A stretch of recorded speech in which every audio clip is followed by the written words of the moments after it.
Hier, le ministre de l'Intérieur Gérald Darmanin a déclaré que la France allait déployer 35 000 agents de sécurité, ainsi que l'armée, pour protéger la cérémonie d'ouverture des Jeux Olympiques de 2024 contre les menaces de sécurité, y compris les frappes de drones.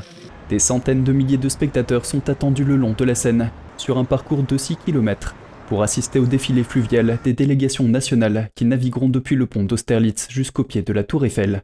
Après les Jeux de Tokyo tenus à huis clos et marqués par le Covid, Paris promet un spectacle sportif ouvert au plus grand nombre, mais se prépare à de multiples risques en matière de sécurité, qu'il s'agisse de frappes menées par des drones ou de cyberattaques, ou encore d'activistes pour le climat et de manifestants anti-gouvernementaux.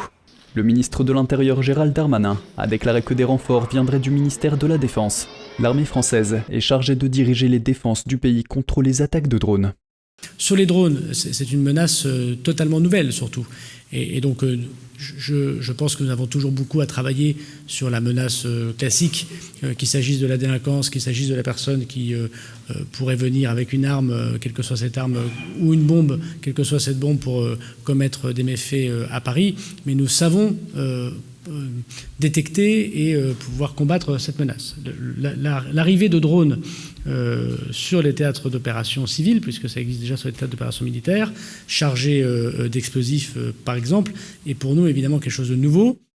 Darmanin a indiqué que le gouvernement demanderait aux forces de police d'autres pays d'Europe d'intensifier leurs échanges de renseignements sur les individus susceptibles de représenter une menace terroriste, afin d'éviter qu'ils n'arrivent sur le sol français.